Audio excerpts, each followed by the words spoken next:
Good morning, ladies and gentlemen. Monday, October 16th. You have tuned into the NFT Morning Show, and we are back. Today, we're going to discuss the Utes bridge to Ethereum. Wins of Yawanawa. I think Clemente might have, I don't know if it's with an M or an N, but Yawanawa. Scorching run this week and up to about 15 Ethereum. Good God. It was 1.6 Ethereum 3 months ago, 1.4 Ethereum 3 months ago. Wild stuff. And the Gutter Cat Gang price increase after the acquisition by Mr. Noah, who came on our show last week. Nifty Nick, how you doing, buddy? Dude, 15 ETH. Mm-hmm. I was thinking of even buying it at 5 when it was at 5 because I'm just like, this thing was looking so strong. They look good too. That's the best part. They look good. Machi's one of their biggest holders right now, however. So I do anticipate some level of pullback. He bought 14 over the last 48 hours. You got a shout out from Rafiq saying thanks for buying them. I was like, I don't know if I'd shout that one out, Chief. I don't know that he's necessarily like just turning around and dumping them. Man, these are beautiful. I would have these in my bathroom. So good. My favorite art. Like if I had a favorite piece of art, like a really expensive piece or a really cool piece, I'd always put it in the bathroom because that's going to be the conversation maker when people come to your house and they go into the bathroom. And they're like, "Hey, I was just using your bathroom and I saw this really cool piece. Tell me about that." Rather than it being like in your bedroom where no one else is going to see it except the people allowed in your bedroom. No, I think it absolutely slaps that piece. I'd love to have that on a screen in my house.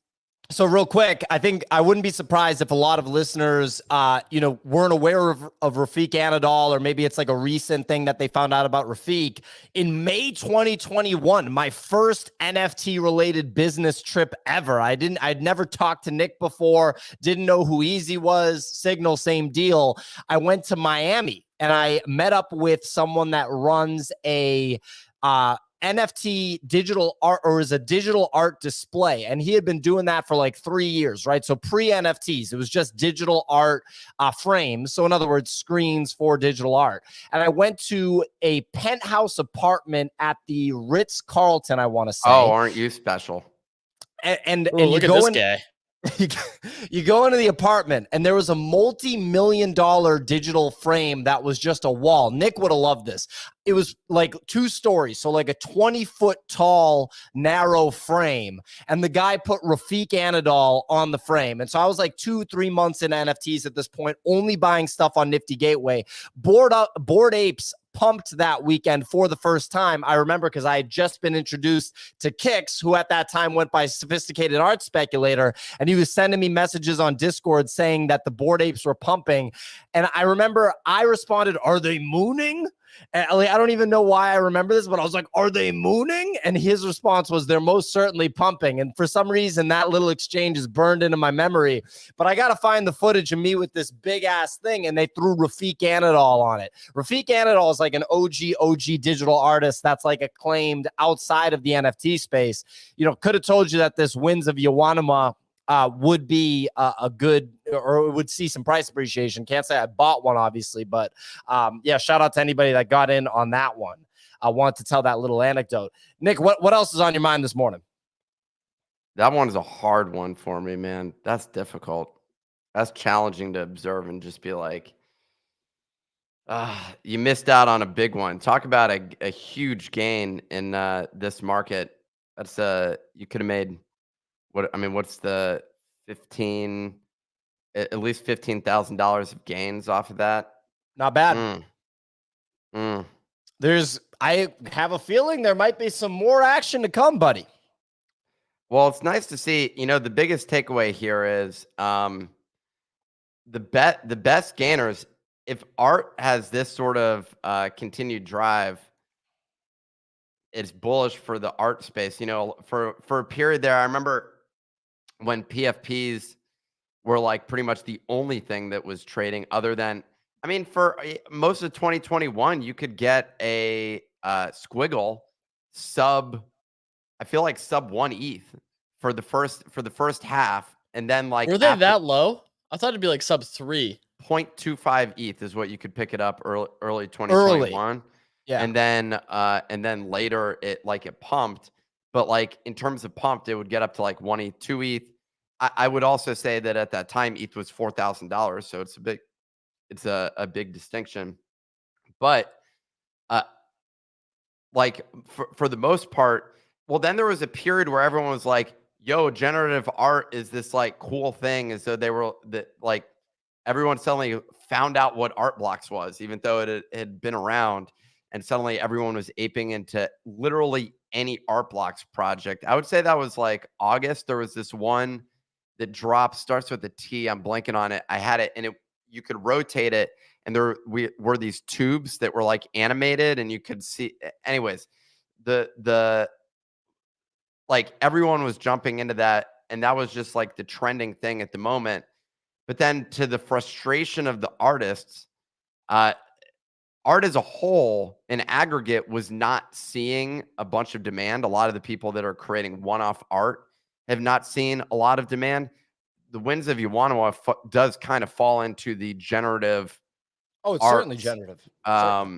Style, although it's well, yeah, it's probably one of the most advanced, I would say, sort of generative pieces that they have. But the bottom line is, basically the PFP space has been the thing that's gotten all the attention for the majority of this time, and now it feels like, to a large degree, that's just fallen off. I mean, you got Yuga kind of on their on their heels. I don't know what the right term is here. Far better. Heels. I mean, it feels like more of a fight than Logan Paul and whatever his name is. So all right. So, well, we should mention the fight because this thing captured social media by storm in a way that just, quite frankly, hurts my feelings. But real quick, on the art side, you're touching on some things that I totally agree with, Nick, which is that for a period of time, it was all about, quote, PFPs.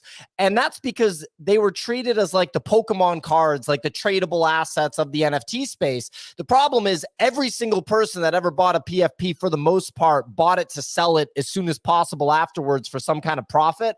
And that market just got pulverized and just like abused for months. And at this point, it's not really where it once was. But on the art side, there's a bunch of collections from 2022 and 2021 that haven't really seen appreciation. I want to throw one out there. I don't own this, but I was looking at it over the weekend, given the pump everywhere. 5,000 pieces in the collection. Nina's Super Cool World by Nina Abney. And so like, I feel like everyone was like, this is going to pump, this is going to pump, this is going to pump. It never pumped. It's at 0.33 ETH now.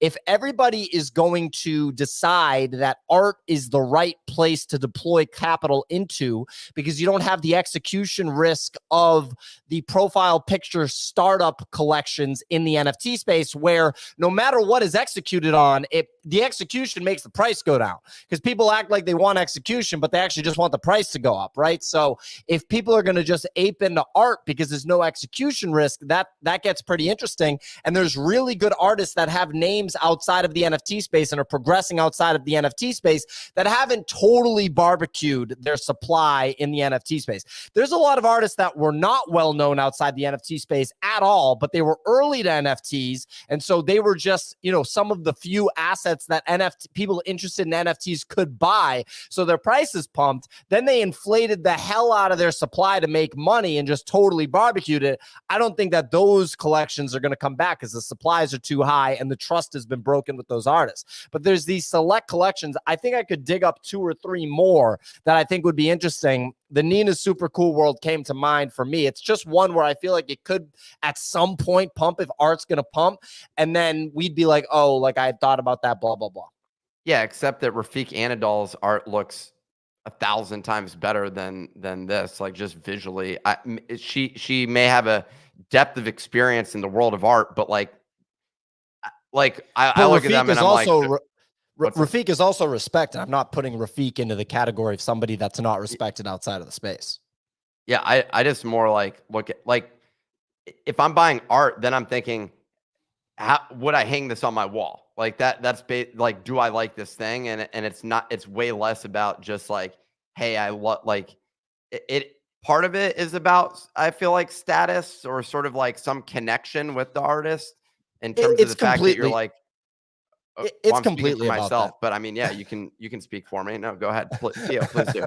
No, consider. I mean, it is 100% the narrative. The people that buy art in the NFT space buy with their ears, not with their eyes. Yeah, well, I mean, I wasn't like a Damien Hirst collector at the same time. Like, I don't know that those dots are like groundbreaking visually, but it does look okay. Like, I enjoy like the dots of color, and you know, that it's something I like. I don't like Nina's super cool world. There's just no world in which I'm just we look at Rafiq Anadol though, and we've had the conversation before of like old artists because of the risk, not even the risk, but the potential of them, you know, not being able to make any more art. Yeah, I'm gonna say it a little bit nicer. Rafiq is only 30, which of course leaves the 38. opportunity. 38. Okay, still relatively young in the grand scheme of things, which that's a concern because he does have like 3 to 4 drops basically every 6 weeks, 8 weeks, which is a lot of art released, which I think can cause that dilution effort that we're talking about. There's still some artists who release at a much slower pace that I think have some potential upside. I mean, I traded Frank Stella's Geometries, which was a great trade, but that's another piece. I mean, the guy's 80 plus years old in the NFT space. So I think that the age conversation is definitely something to be conscious of when considering some of like their output. Bunny has his hand raised. Bunny, something to weigh in with? So I think like you were saying, the difference between like NFT flippers and just collectors. I would say that the Windsor Yawanawa, like most of the holders now are just flippers. Now, like leading in just buying it because it's mooning right now. And the Machi thing, easy. He's not gonna dump these, bro. Like all of the ones he bought are over floor. Like he was dropping like 18 to 20 ETH on these things. Well, there you got a little response from Bunny. He doesn't think that Machi's going to sell. I actually understand where Bunny's coming from because Machi doesn't need to sell it. And look, he's come on our show a couple of times actually in the past couple of months. He's like, say what you want about him. He is certainly a true believer in ETH NFTs and ETH in general and the NFT ecosystem on ETH. Nick, anything on your mind right now, buddy? No, I mean, this is fascinating on the art side. Well, Machi's also the biggest holder of QQL passes. He hasn't sold those. So Bunny may be right here, shockingly. And I hate to admit that Bunny's right about anything. So that's a very hard sentence for me to state. I don't think it matters even if the people holding it now are traders or speculators. It's just the phase of how popular NFTs, it is the phase of the price discovery of NFTs that go on to become something big. They're always going to have the speculation part. What we're looking for is probably for those NFTs to move from the weak hands into the strong hands, which means we'll need to see some kind of price pullback. And then over time, if people really value this collection, we'll see price appreciation in the next sort of 6 to 12 months. I think this is an amazing piece to pick up. I wouldn't pick it up at this price right now, but I would just hold out and just see, okay, let's just see what's going to happen to it. Because right now, right now, I'd be waiting for this to go into strong hands. There was a space I was listening to earlier. I was listening to B-Check space earlier, and they were saying, okay, is this the next Fidenza? Well, I mean, who knows? Nobody knows if it is. But I think like pieces like this age well, but you have to give it time. Well, I mean, I agree with you, Signal, for sure. It'll be interesting to see how the price action goes. Nick? I don't have anything. We can dive into the weather report. Well, first, I just want to take a moment to shout out the partners for today's show, Shrapnel. You heard us talking with Tony during the gaming discussion on Friday. Shrapnel is an extraction-based game developed by a team of industry veterans. It's launching soon. The extraction packs go up for sale tomorrow. And there are 3 different tiers that you can participate with: light, medium, and heavy. Each extraction pack gives you guaranteed early access to the game when it goes live later this quarter and an in-game operator. The higher tiered packs include exclusive skins, bigger weekly drops, and more rewards as more game features get rolled out over time. So winners of the Friday extraction pack giveaway are going to be announced today. So we did a giveaway on Friday, and we're going to announce the winners of that today. And we're going to give away another... winners. We do have the winners, and we're going to give away another 2 packs to 2 people who sign up before tomorrow's extraction pack sale is live. Okay, so all you need to do to qualify for the giveaway is to create an account at the nifty.com/shrapnel. Okay, so that's the nifty.com, our site that you've probably been to, /shrapnel, SHRAPNEL, shrapnel. Okay, so Shrapnel will pick 2 winners to win the extraction packs. Okay, but we can dive into the weather report. We're going to talk about Shrapnel more. Actually, before the weather report, I do want to cover, just because it did take the entire social media landscape by storm, the Logan Paul Dillon Danis fight. Go ahead, Nick. So I just want to make sure here that people understand the magnitude of what was just announced. We're giving away another 4 of these items from Shrapnel. All you got to do, it's free to enter. All you got to do is go to the nifty.com/shrapnel, enter your email. I suggest adding it to the wish list in what's that store? Easy? Epic Game Store. There so you go. That's both literally free to do. If you've played games on Epic Game Store, it's effortless. You hit one singular button if you already have an account. Signing up on Shrapnel, and specifically at the nifty.com/shrapnel, should be straightforward. It's not backslash. What? Where did backslash come? Everyone's always like backslash. It's very forward moving. The like, nifty.com/shrapnel. My apologies. Nick can code, and just dive in, sign up, and you could potentially win these extraction packs and some other things that we're going to be moving forward with here in the near future. Saying backslash is funny. /shrapnel, SHRAPNEL.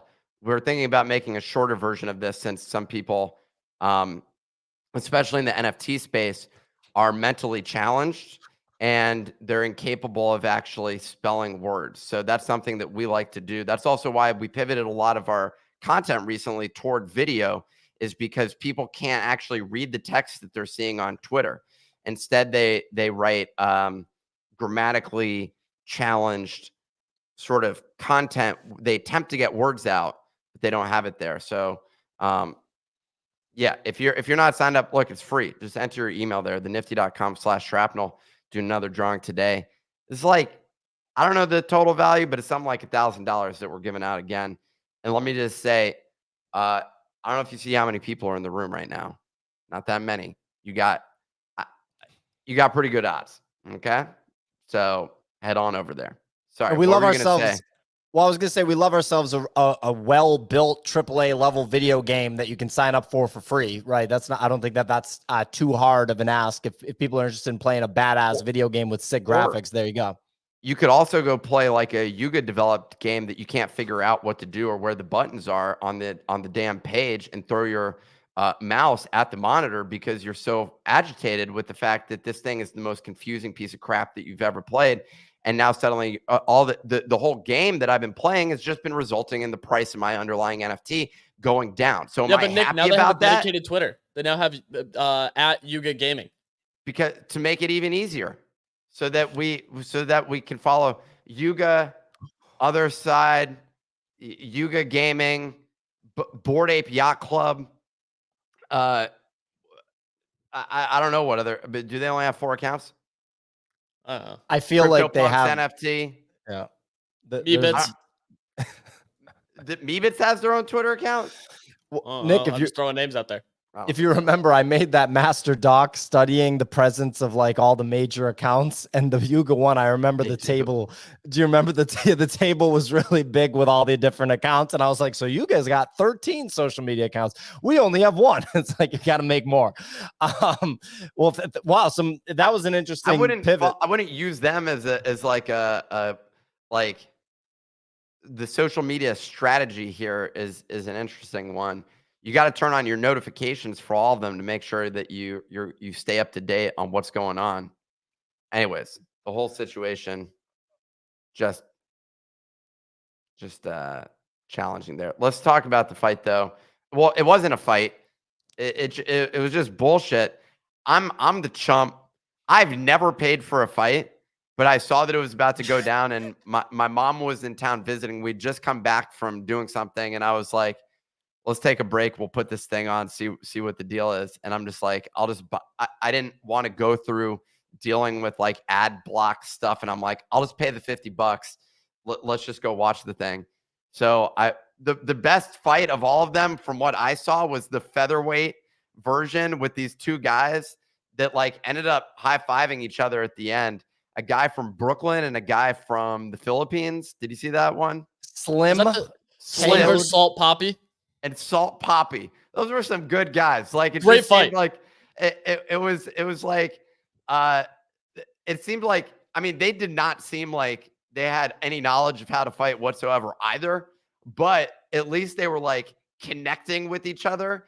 And they beat each other up, and then they hugged it out afterwards, and it was just like good vibes all around. And I was like, man, that was great. And the guy got knocked down, and then he like stands back up, and I'm just like, stay down, dude.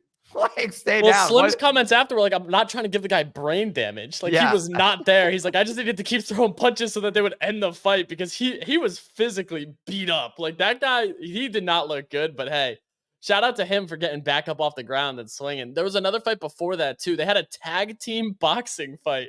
First time ever. It was sick. Yeah, they would run into the corner and slap gloves to tag the other guy in. I was like, dude, this is sweet. So like, one guy who had not been in the round at all had like fresh legs. The other two guys on the other team were both like pretty exhausted. He tags him in, and this new guy comes in just wailing, throwing haymaker after haymaker.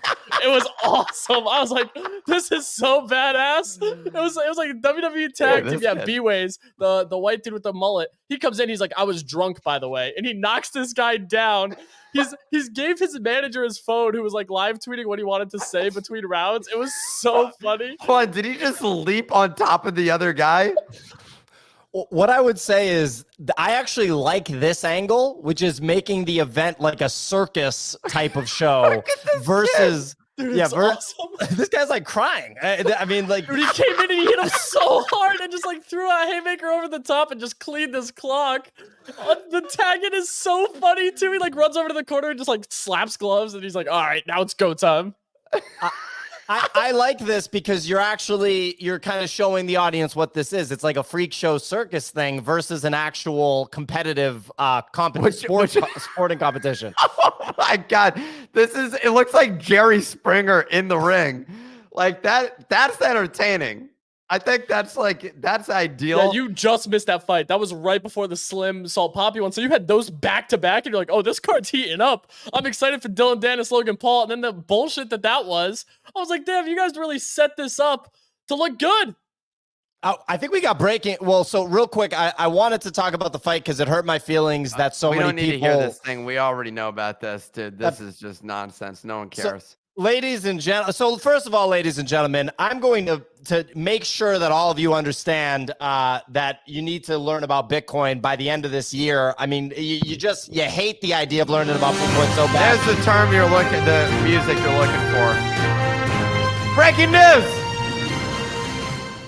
Breaking news, ladies and gentlemen. Bitcoin is on a heater right now, up 7%. Piss missile candle up. Looks like nearly $1,000 up here in the past couple of hours.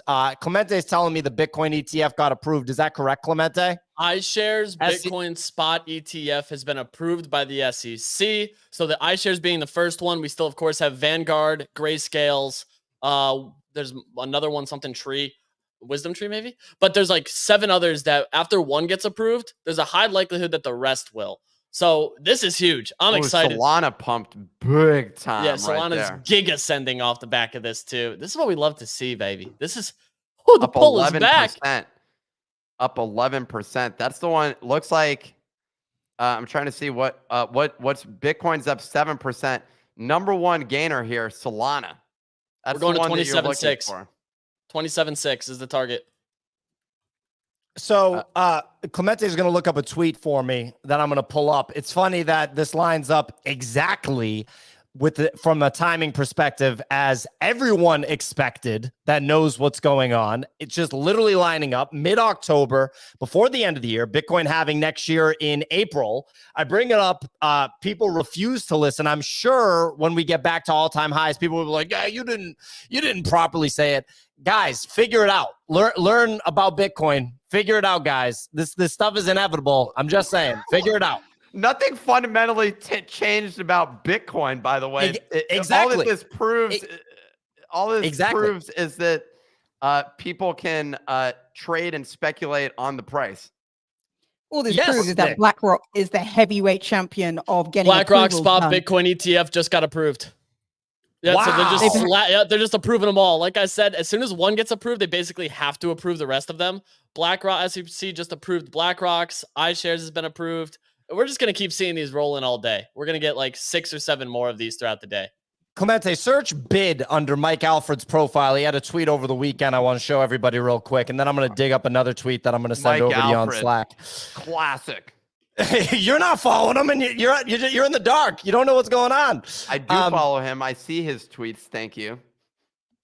Look, no, wrong bid one, but that's another good one. Let's just. I'm gonna get you the tweets, Clemente. Don't worry. We'll go to a Signal for the weather report while I dig this information up and show everybody what's been right in front of their face for months.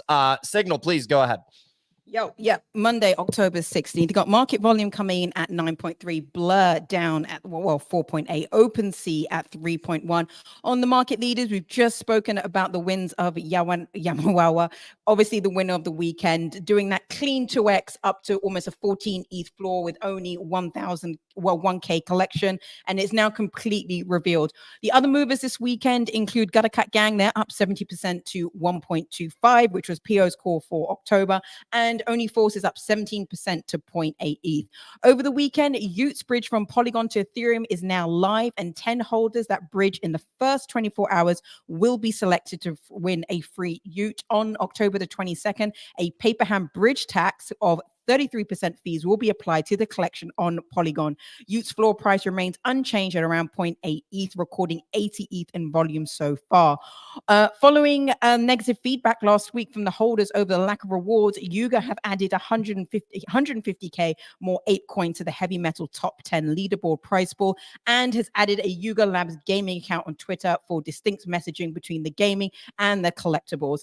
Over to FTX, and Sam Bankman-Fried's lawyer has requested that SBF has access to its Adderall this week as the defense team begins their counter argument, stating that he needs his medication in order to meaningfully participate in the defense case. And then lastly, we just spoke about crypto. We saw a weekend rally amidst the continued no, sorry, this is all wrong now because Bitcoin is going up. So actually, that is all for the weather report today. Oh, well, fantastic weather report. We got this is, oh, baby. Bitcoin, baby. Look, Clemente, I sent you one tweet via text that I wanted to, and it's also funny. Like Nick said, absolutely nothing has changed about Bitcoin. No fundamental change at all, including the ETF news. It doesn't actually change anything about Bitcoin. Just gives more institutions easy access to Bitcoin and individuals easier access to Bitcoin. But now the price is going up. So don't be surprised if more people are asking you about Bitcoin in real life, more people are tweeting about Bitcoin, because ultimately the price is what creates that interest. Look, 4 days ago, Mike Alfred basically told you that the BlackRock hand of God is sitting on the bid again, like late June. God candle soon market. 4 days ago. 4 days ago, right there, you could have known if you just paid attention to somebody with really sober takes on Bitcoin. Nick, how you feeling about this whole Bitcoin going to the moon thing right now? I mean, I own some. I'm feeling really really excited. PO Well, does this mean that the curse of IRL events is finally over? Bitcoin Amsterdam just wrapped this past week, and we just got this. Does this mean that with Solana Breakpoint, will it finally break the curse of back-to-back years marking the top? As we know, conferences are usually the thing that drive the price of Bitcoin. Exactly. Every time. The 1,000 people who are excited about the price are the ones that dictate it. I mean, regardless, this is good news. What I'm interested in associated with the ETF, how they actually deliver upon that sort of offering, like what the actual fundamental structure is of a spot ETF. Like, how do they, like, what are the logistics involved? Are they actually, like, do they have some like trade in to Coinbase or something like that where they're actually buying and selling? And so, like, does a buy on the Bitcoin ETF result in a buy on one of the crypto markets? They have to hold the assets 1-to-1 on these spot ETFs because as a spot ETF and not a volatility ETF, the spot Bitcoin ETF does need to be backed. They're utilizing Coinbase's Oracle to be tracking the price. So that's the one that all of these spot ETFs are leveraging, which means most likely the funds will have to funnel through there as well. And how does settlement occur with these things? So let's say someone buys, so $100 million of Bitcoin is bought on the BlackRock ETF on a Friday. At the end of the day, do they just go and settle that amount? And meaning that's going to result in buy pressure going on, or is that happening continuously? Like, what are the logistics? I don't have the definitive answers there, so I will have to look into that piece more. But it does mean that they will have to hold those spot assets 1-to-1. So, like, to me, it's 1-to-1. So they need to definitively have the total amount that could be potentially liquidated in the market. How does that? Man, I have so many questions associated with. So if they have the market cap, let's say that they come out with the $100 million market cap or something like that, which is the total number of shares times whatever the price is. Does that mean that, like, and I also wonder how much of this have they accumulated in advance versus like in advance of them going actually like public with it? So that's like, there's a lot of questions that I have associated with how this goes down. What are the requirements? What are the details? Is there like a filing that we can look up associated with this? Yeah, there's a variety of them. I can try to find the source for it, but all of them have documentation that's been filed and regularly updated as far as this back and forth has been going. With each delay the SEC had since June, documentation's been updated for the applications as well. So they have them. I think they've been updated like literally basically once a week at this point to try to get this approval through. So I'll find the filings so we can read through them. I hit up our buddy Trevor Owens to try to have him come on the show as a partner at Stacks, which is layer 2 Bitcoin, and just an overall very, very knowledgeable guy when it comes to Bitcoin, but he's unfortunately on a plane. Nick, it looked like you wanted to chime in with something else. No, I'm interested. So I see one here with the iShares trust. I'm going to look into the documentation on how they actually provide this, like how they actually fulfill this. My understanding, it looks like it's sitting in a trust, but I don't know, like, if they're using an Oracle in order to track the price. I'm not sure whether or not they actually need to settle, like what the exposure is. Like BlackRock could theoretically say, could be the market maker for sales, for example, in which case that doesn't create actual selling pressure on the market. And so that these ETFs are not actually indicators of the price action. Instead, it's simply correlated to the trades that are happening elsewhere, maybe via Coinbase. Was it the Coinbase Oracle you said? They're leveraging Coinbase Oracle across all these applications. So every single spot Bitcoin ETF will be leveraging Coinbase. And is the Coinbase Oracle just tied directly to the bid ask, of the trades on Coinbase, essentially? I do believe so. So real quick, ladies and gentlemen, a couple of things. So we have Bitcoin's price hitting $29,000. This is the first time since August 15th. So right around 60 days. I know a lot of people love price. I also have commenters here on the YouTube stream saying that this might be fake news, where I guess it's unconfirmed whether the ETF is approved. I just want to weigh in on this with my own perspective. I actually don't think that even if this ETF news is 100% correct and above board, I don't think that that's going to result in there is potential. Okay. So there you go. It looks like it is not confirmed yet. However, obviously it's being reflected in the price of Bitcoin. I would not be surprised if you see a pullback on Bitcoin, a giga bullish prediction, and this is not coming from me. This is from people that I read and people that I listen to. A giga bullish prediction for Bitcoin would be $40,000 by the end of 2023. That would be like the most bullish scenario. A more conservative one would be 40,000 by April of next year, which is when the halving is, which would be pretty much in line with previous cycles, like 3 previous cycles. That would be in line. I feel like that's significantly more realistic, considering we're flirting with $30,000 right now. But don't be surprised if there's a pullback from here. Don't be surprised if it goes down to $25,000 from here. Pulled back significantly from this. It was at 30,000. It's now down 1,500 to 28,400. Talk about a pullback. Now it keeps dumping. Is Bitcoin going to zero? That's the question that I'm asking myself right now, given this news may have been false.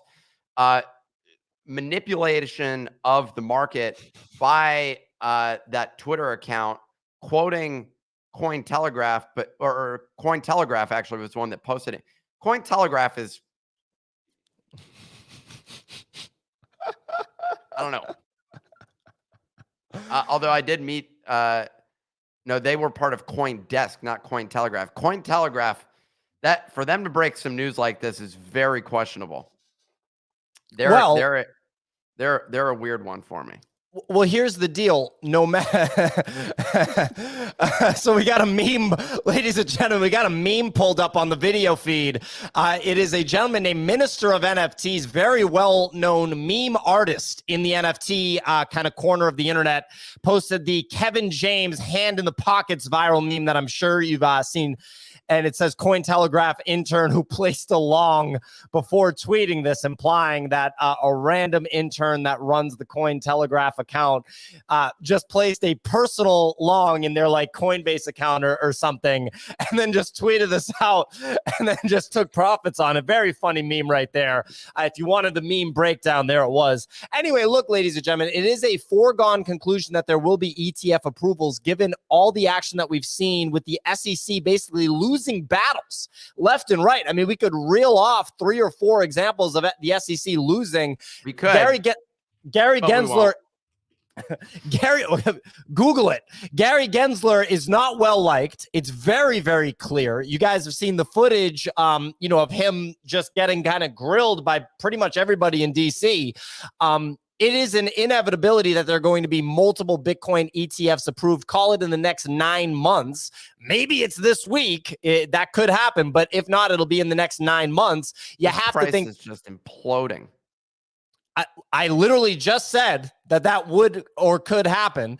So we got fake news on a Bitcoin pump. Regardless, though, even if it was true, it's still a bear market. And the Bitcoin halving is not until April next year. So it's not like it was just going to go back to 69K this month or next month. An extremely bullish scenario would be 40K by the end of the year. More conservative is 40K before the Bitcoin halving next year. So stay sober. Don't trade with leverage. Chill out. Everybody just chill out a little bit. Now tweeting about nuclear holocaust. So that's pretty ridiculous. I don't know what's going on here. They're just writing out fake information left and right. Just a disaster. They're gonna crash the market, these guys. Well, that'll be good for whoever places shorts in there. You see all the traders coming in right now being like, this was the best opportunity for exit liquidity and stuff like that. Look, if you're buying Bitcoin at 26K and you're selling it at 29.5K, I really can't help you, man. I really can't help you. Nick? Hey, your Bitcoin's showing. Yeah, it is. All right. Yeah, it is, buddy. Gutter cats. Dude, how many of those did you guys buy? Oh, we're going to say Bitcoin. Bitcoin is what the topic of conversation is right now. No. But I'm ready to go on to the next. The story's done. Like, we got the story out. We understand the Bitcoin, the information came out. The information was false. It pumped and then it This dumped. is now a Bitcoin ETF. Is it real or fake show is what this is now. Okay. Take your phone out and look at this and let me know if you think that it's a good show to be doing right now. Here you go. So anyway, ladies and gentlemen, you come. Know. Hold on 1 second. Let me just call real quick. Let's get them on the phone. Okay. Okay. Nick, what's happening? We got dead air, ladies and gentlemen. I don't know what Nick's doing yet. What? Hold on. Nick will be back in a moment, ladies and gentlemen. This is big time stuff. You're going to want to stick around to see what Nick, are we there with you? Oh, still muted.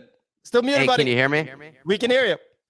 Whoa, that's some echo. What's going on there? There's echo, buddy. You just wanted to go manufacture a little bit of echo there while you were fiddling with the technology on your desk. Yeah, it's not working. Well, actually, no, this is working. There was an echo that was involved with the situation here. Now this is on the, okay, we're coming in through the telephone right now. Wait, Clemente is saying no. Can you not hear the telephone call? Ring, No, ring. we can hear the telephone. We can hear it. Ring, ring. Ring, ring. Do I have the SEC commissioner on the line here? Is You that do. the SEC commissioner? Yeah. What's his name? Gary Gensler. Gary Gensler. Gary? Is this Gary? Gary, please let us know. Is this information real? Are we hearing anything real here from Gary? Can you please let us know? I'm going to say it's not real. No, this is not the case. This is Gary right now. Gary says no, this is not true. This is false information. Are you sure about that, Gary? Gary, it seems a little bit confusing about what the information that you just provided to let us know whether or not this was real or not. CoinTelegraph, supposedly a reputable source, according to nobody. They post awful technical analysis as well, Gary. That's what I'm hearing. But can you just please confirm or deny this real quick? Let us know. That is false. I am evil. I am the demon. My name is Gary. And I am here to crush all of your hopes and dreams for crypto. Wow, okay, Gary. Sounds like you have pretty negative Listeners are literally leaving in droves. Literally leaving in droves.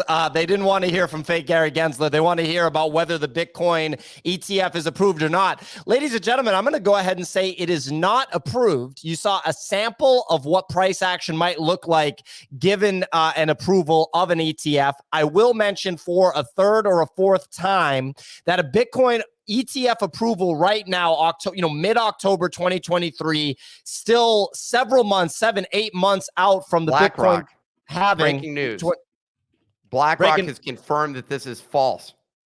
Okay, so the Bitcoin ETF is certainly not approved. Whoever leaked this is going to get in trouble. Let me tell you that.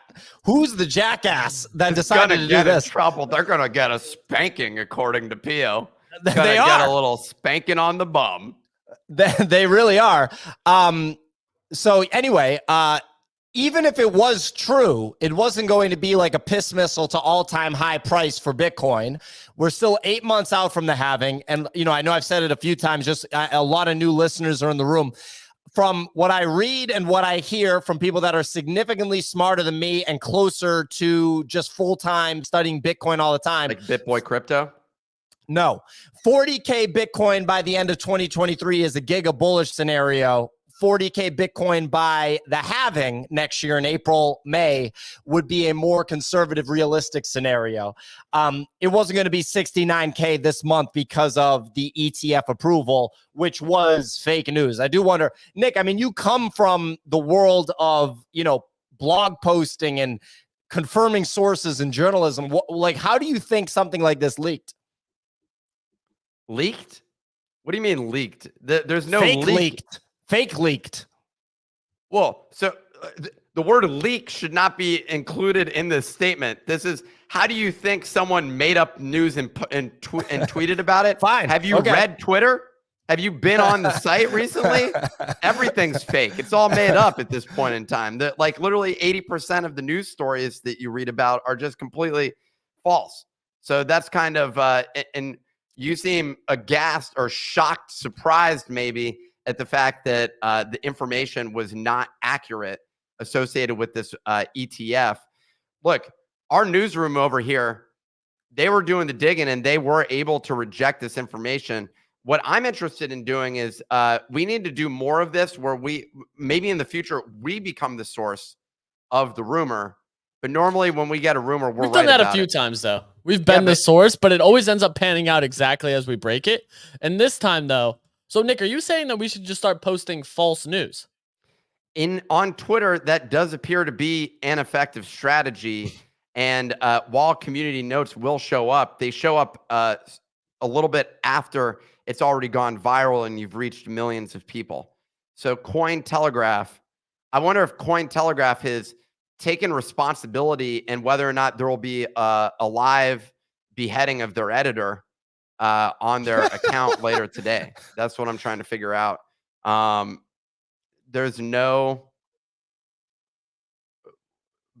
They're keeping it up. They still have this tweet. Oh, they're letting it fly. They're standing their ground, 10 toes down. They're not shaking. They're not scared of the false news allegations. This is the most traffic they've received in the past like 6 months on any of their tweets. And now they have 1.5 million impressions, and they're just letting people get after it. They're still retweeting it. So, ladies and gentlemen, know that, but it'd be a bit weird that CoinTelegraph would have this information before Bloomberg, I think, as breaking news. I mean, yeah, because CoinTelegraph is kind of mostly a joke, but yeah, I mean, someone says that I fired that my staff, our research team here in the newsroom, that I had fired for false information before was sent over to CoinTelegraph. Look, the reality is information we've been getting on a regular basis is pretty consistent here. We were first. I mean, it's not good news to talk about firings. We got that with Yuga. We also got their fundraise. We were the first to break that, quoted by Financial Times. So if you're looking for a fair, unbiased, objective breaking news source, you're going to probably want to come to the NFT Morning Show, powered by the Nifty. We are the primary source of crypto information for the most reliable information, period. We were first down to the Bahamas during FTX, when that was featured going down. on BBC for that. Featured on BBC. There's a lot of, it's very clear in my mind that there is no better source of information in all of crypto. So I just want to say you're welcome to everybody who's joined today. Appreciate you all coming, and yeah, this is, there's not much else to say here. Pio would like to add a lot more about Bitcoin is the future.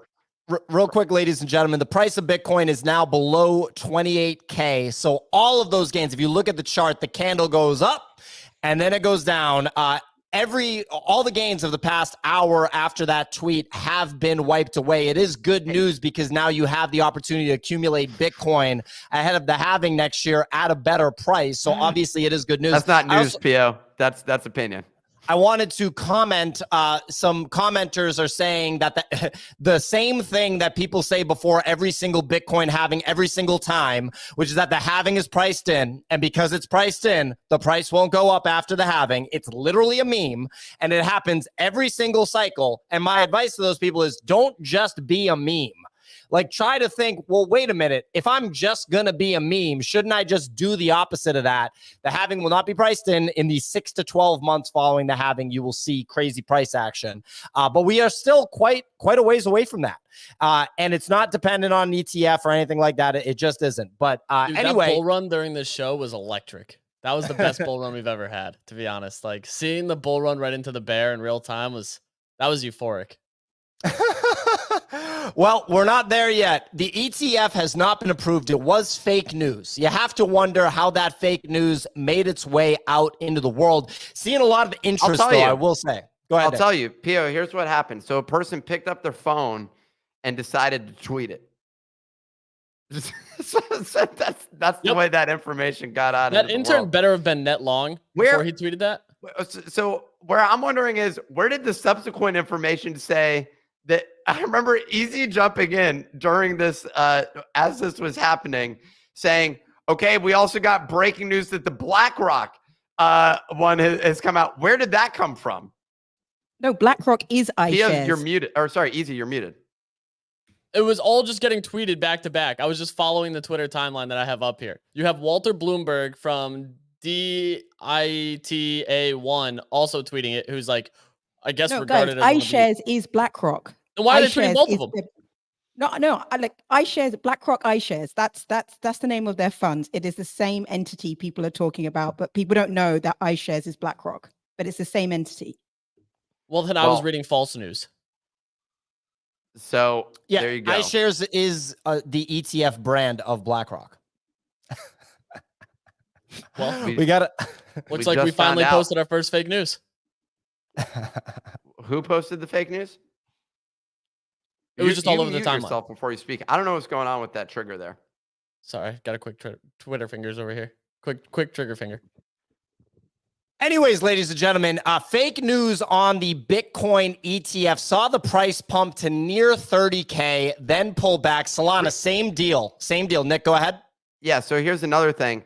If you happen to be listening and participating in this historical moment with us in this space right now, there's only one thing you need to go and do is you have the chance to win one of 4 items from our partner Shrapnel. You can just go to the nifty.com/shrapnel, SHRAPNEL, the nifty.com/shrapnel. Sign up with your email. It's completely free to participate in. You're going to get notified tomorrow. We're going to announce who ended up winning those. Are we going to announce today who won the ones on Friday? We're just throwing away money at people because that's what the NFT community expects, of people and content creators in this space. So we're here to provide that, in this case, all funded by our partner Shrapnel. That's all you got to do. The nifty.com/shrapnel. Sign up, enter your email, get on the list. It's not even a list. It gives you early access to a game, which is pretty incredible. There's a AAA level extraction shooter. The team over there has a background from like all sorts of insane companies. Like I feel like they were involved in creating Grand Theft Auto and some of the like pretty like iconic big names, big brands in the gaming space. So they've been building out this game. You have the opportunity for signing up there. You also get early access. They got a drop going on tomorrow, which is shocker, priced in USD. That's a ridiculous situation. A lot of people are like, I don't understand this US dollar thing. It needs to be priced in, what was the shit coin that was pumping this weekend? Joe? Yeah, Joe. I saw that pumping. Did anyone here participate in that? The Nifty Discord was on it. One guy called it out at like 200K. So and now it's over 1 million. Yeah. I mean, that was an opportunity for you to, sell bags of Joe to people, which is what everybody in this space is interested in. Our colleague Kix pointed out after watching the CoinTelegraph Bitcoin ETF rumor pump and dump this morning, only one explanation comes to mind. He said the court approved Sam Bankman-Fried's Adderall request. Very funny comment there. Probably accurate, ladies and gentlemen. Probably CoinTelegraph's edited their tweet, by the way. Let's pull it up. It now says breaking. The SEC approves iShares Bitcoin spot ETF, reportedly. Oh wow, they're not ready. They're not ready to totally They're mail not it taking it off the table. They're not taking it off the table. They're trying to milk another million views on X. Reportedly means someone else reported it. But they reported it themselves. They're like, reportedly, according to a source ourselves. Can you quote yourself? Listen. Yeah, why not? No one says you can't.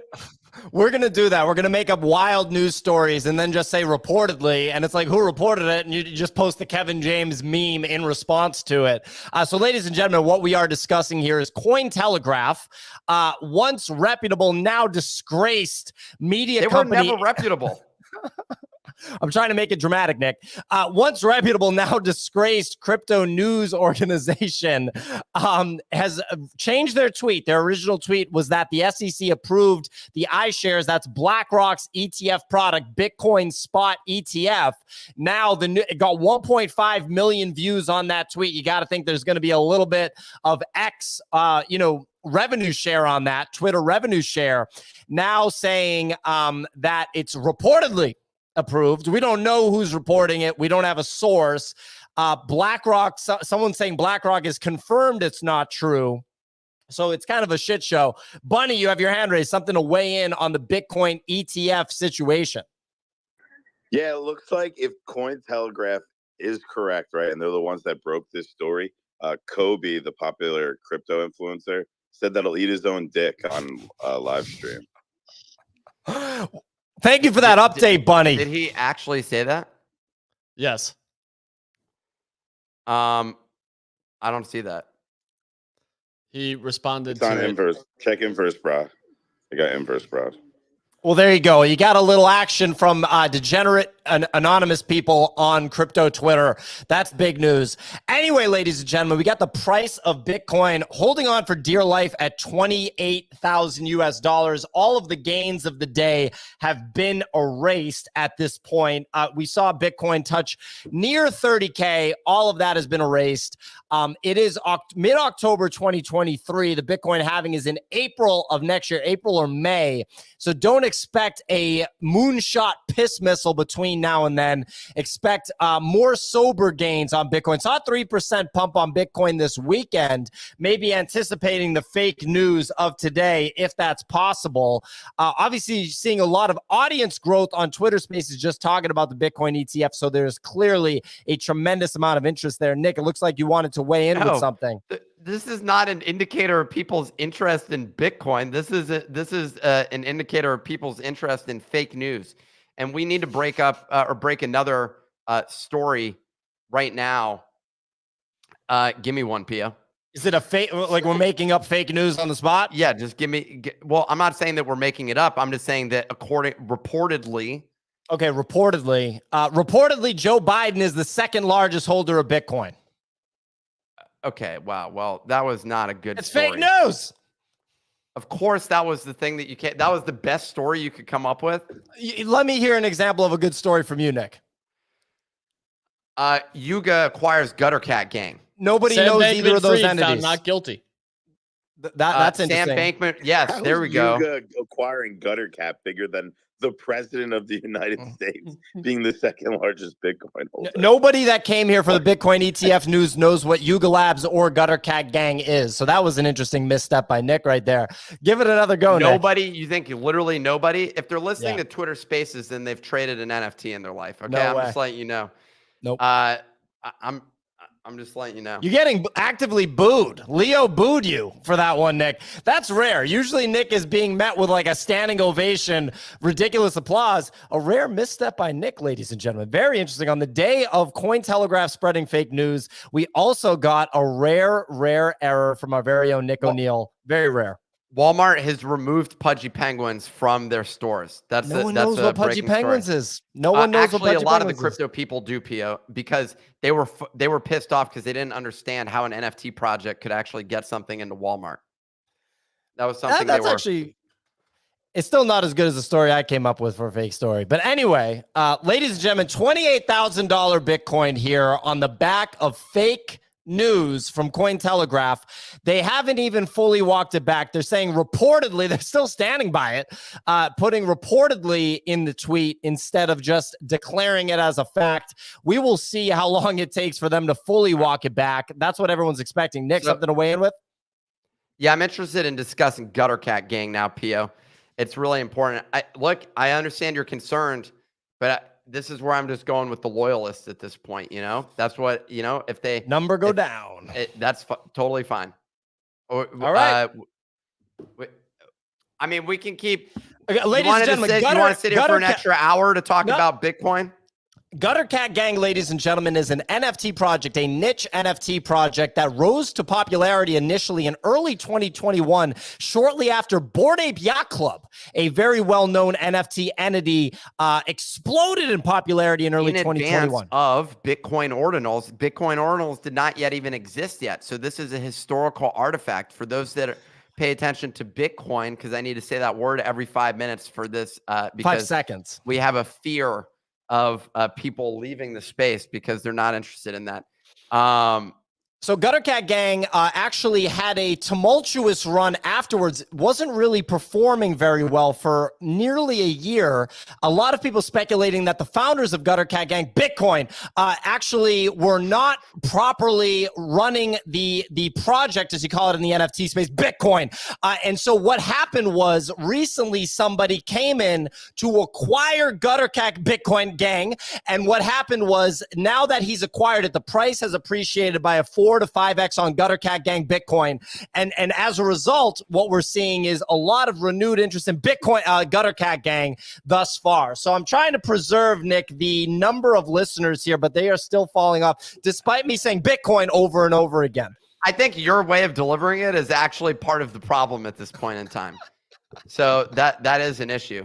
Are we real quick? I also want to know, when are we going to announce the winners of the Shrapnel giveaway, which anyone can participate in for free at the nifty.com/shrapnel, SHRAPNEL. So I'm just wondering, when are we going to be announcing that? Well, Clemente will weigh in with that. I think Clemente is busy right now. The title of the Twitter space right now is CoinTelegraph tweet deleted, intern fired, reportedly. Very funny. Wait, is it deleted? It's deleted. So, It's ladies and gentlemen, the fake tweet by CoinTelegraph that was reporting that the iShares, which is the BlackRock. Breaking news. The original source tweet has been deleted. Wow. What? Talk about a dramatic, volatile morning that we've experienced here. First, we're having a normal conversation about NFTs, as though everything's all good in the NFT market. People are buying Gutter Cat Gang, of which the floor price had surged to as high as 2 ETH before pulling back down to 1 ETH. It's almost as volatile as Bitcoin, which surged to 30,000 on the fake news, only to be immediately disputed and to pull back. Easy had reported on this show that the Bitcoin ETF, the first one that was approved, was different than the second one that was approved, which was BlackRock, when it turned out it was the exact same thing. And then we said that these are falling like dominoes. Immediately, all of the ETFs will be approved. This price will surge, and we will revive the crypto industry forever, only to be refuted, only to see that price pull back, and only to have that information disappear. Bitcoin continues to decline. The price, an absolute implosion. And CoinTelegraph, the original source of this, has had their tweet deleted. It's not clear whether or not anyone has been fired on their staff, which they should. It's not clear if there's been any sort of public lashing or anything else like that, which is what is deserved at this moment in time, because this does deserve the same level of attention as, who was that guy from OpenSea that like manipulated the homepage? Nate Chastain. Nate Chastain. This guy is, whoever just did this is a far greater offender than Nate Chastain. Can you believe how much money could have been made on this trade? This is just insane. We're going to start breaking fake news moving forward. That's where we're headed at this point. The Bitcoin bulls, the Bitcoin maxis, are devastated on this information, but they know that it'll eventually be approved. But it's just not. It's not going to happen today. You know, all that you saw was the fact that price. All that they need is that one thing to get approved. You know, and the price is just going to moon instantly 400K. Pio called it by end of December. He said 400K. Excuse me? I did not call that. Chop my nuts off. 420K. Those are what you said. If it doesn't hit 400K, nuts are gone. You know, that was insane. You like that joke? That's a good one.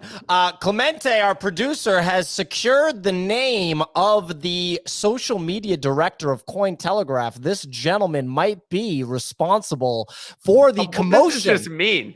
This is mean. Okay, we're not doing that. We're not going on LinkedIn just looking at people affiliated with social media CoinTelegraph and saying that guys did it, that guy did it. You're posting the guy's name, Richard Hall, on the screen. You're saying it out. Like, I can't believe that you did that, dude.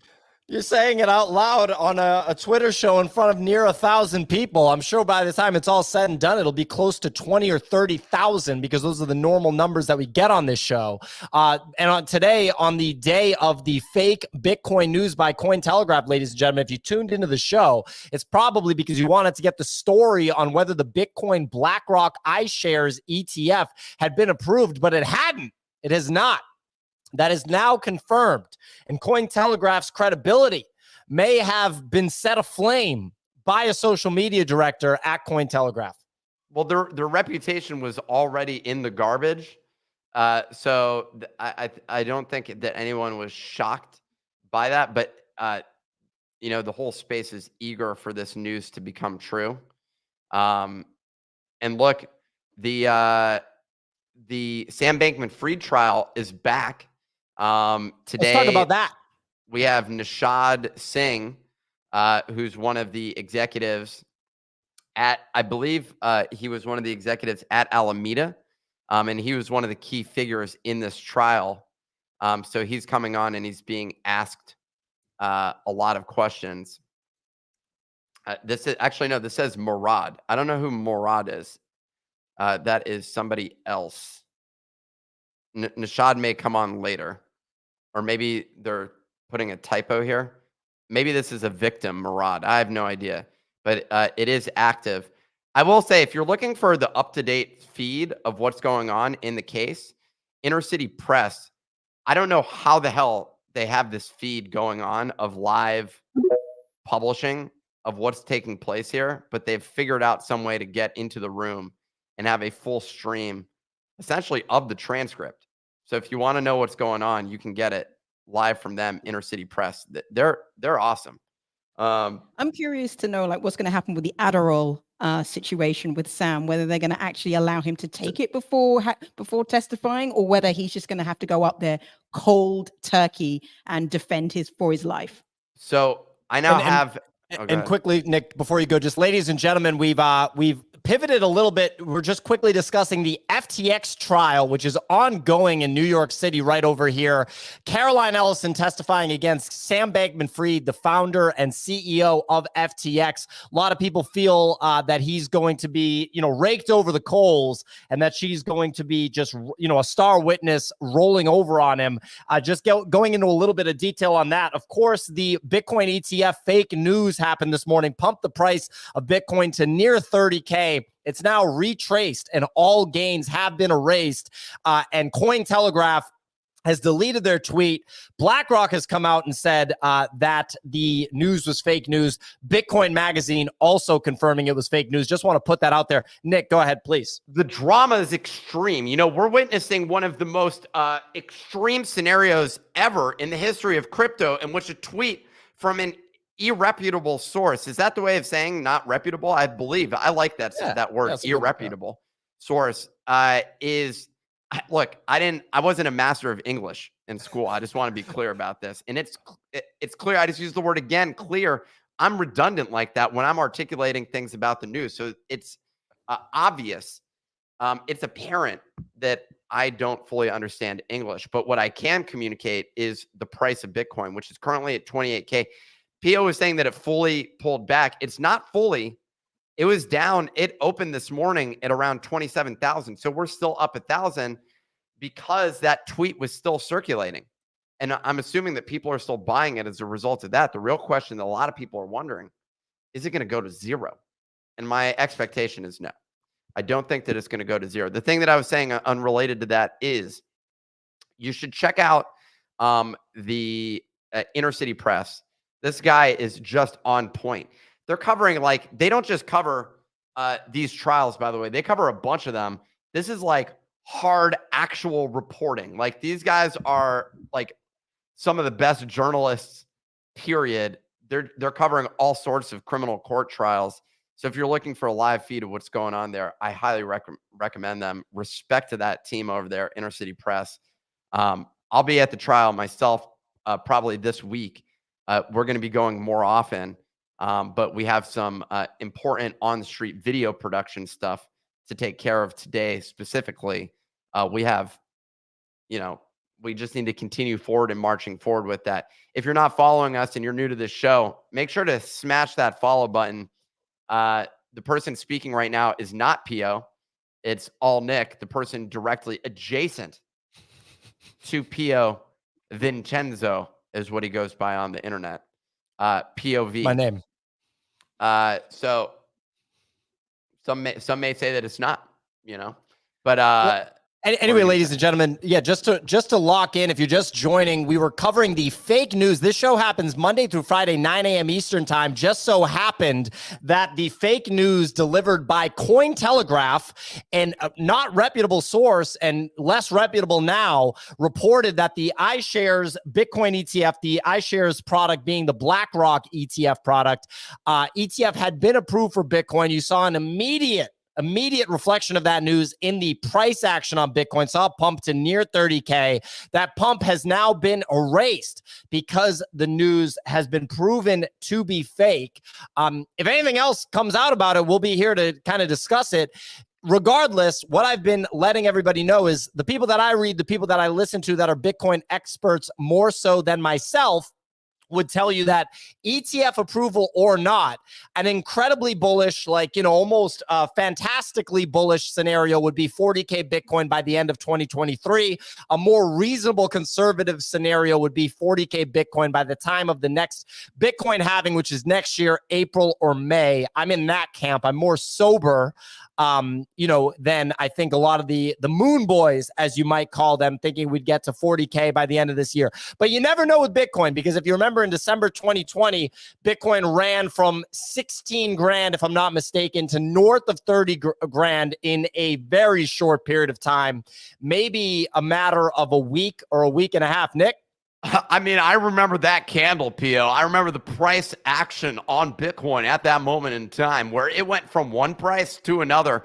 I was surprised, to say the least. A lot of people thought that it was going in a different direction.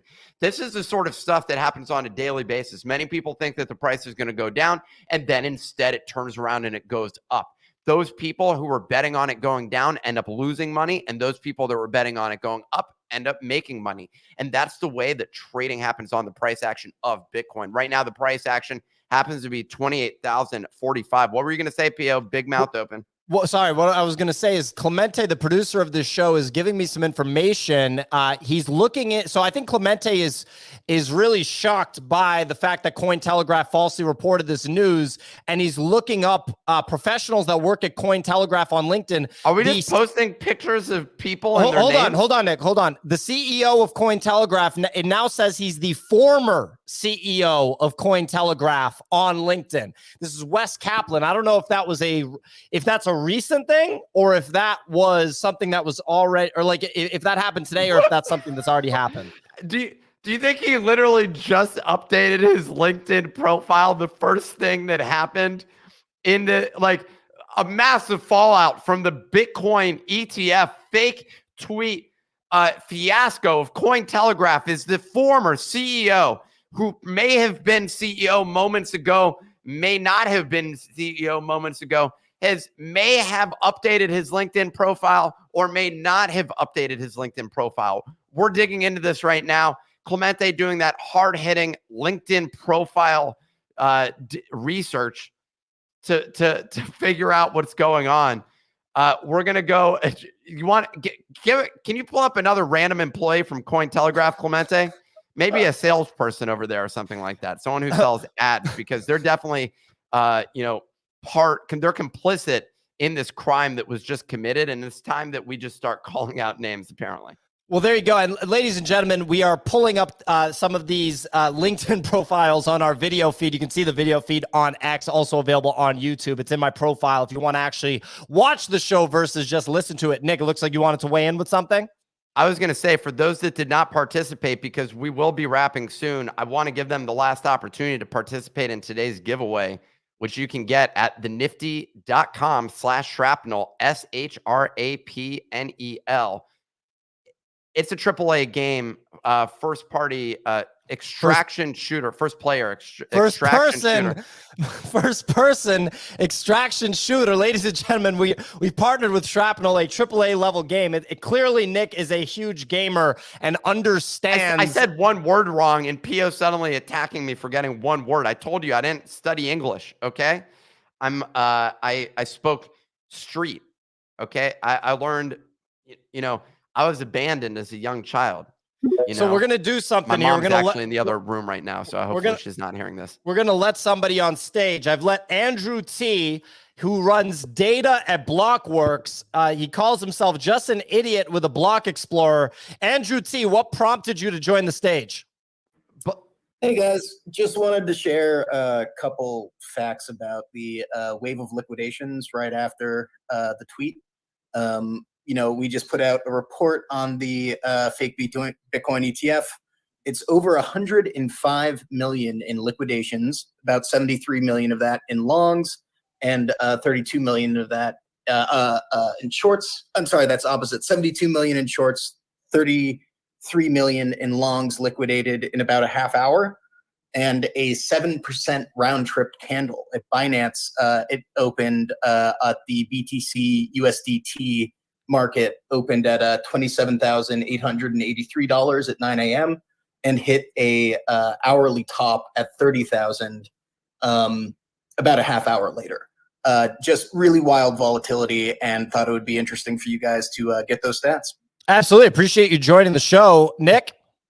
Just so you know, we've been delivering those stats since the moment that it went down. Broke the news first on this space because we are known for our breaking news here. Our research team, our investigative journalism team is always looking at the trading view charts. We're looking at it as it goes down. We're looking at it as it goes up. Ups. I told you I can't speak. The reality is if you're looking for a team with the utmost journalistic integrity inside of the crypto space, this show is the place that you want to be checking out every day, Monday through Friday, 9 a.m. till a random time, depending on how many people are in the room. You know, usually we were thinking of cutting it down till 10. Today, there's more people than ever. And Pio just could not be more excited about this fact that we get to discuss Bitcoin, say that word, more times than ever before. For those that are new to this show, Pio literally holds his Bitcoin at night as he goes to sleep and kisses it and makes out with it and has inappropriate relations, of which Bitcoin has actually denied him in the past, but he still loves it no matter what. So if you're not familiar with Pio's experience in this space, he's just a full-blown Bitcoin maxi who, not an extreme one, but he likes to say that he's from the year of Michael Saylor's graduating class, to give him, as though that's going to bring legitimacy to people who are like, I bought it in 2013. I don't give a shit what you're talking about. I've been seeing this stuff for a long time. But feels like, yeah, but Michael Saylor, that's right. He bought it at a higher price, and I bought it around that time as well. You did get in at a good price, though. I will be honest. If you were buying at $6K, damn. Like, that's a great entry price. Everyone wishes that we were able to buy it at that level. Maybe CoinTelegraph can post more fake information, but this time for the downside, so that it gives us an opportunity to buy in. That's what a lot of people right now are hoping for. And so that's the only way for Bitcoin or for CoinTelegraph to make this up to people. Clemente, do you have any more employees on the screen from LinkedIn? Clemente is not going to be present with his microphone, Nick, but appreciate you throwing to him. Also, big thank you. Just show it on the screen. We just need another LinkedIn person, another victim that we can call out. Well, thank you. Big thank you to Andrew T from Blockworks for joining the show and giving us some of that insight. That was very, very valuable. We're going to wrap the show in just a moment. I just wanted to shout out one more time our partner. You see the Shrapnel Twitter account on stage. If you're a gamer, different speed here than Bitcoin. But if you are a gamer, Shrapnel is a AAA level extraction shooter game that's coming out. You can sign up for free. You don't have to buy anything. You can sign up for free. We're going to be giving away some extraction packs. Each pack will give you guaranteed early access to the game when it goes live later this quarter and an in-game operator. The higher tiered packs include exclusive skins, bigger weekly drops, and more rewards as more game features are rolled out over time. So like I said, we're going to be giving away a few more packs. Clemente is letting us know we're going to announce them after the show, I think via tweets. And yeah, there's 3 different tiers of packs that you can buy. Check out Shrapnel. Go to the nifty.com/Shrapnel. That's the nifty.com/SHRAPNEL.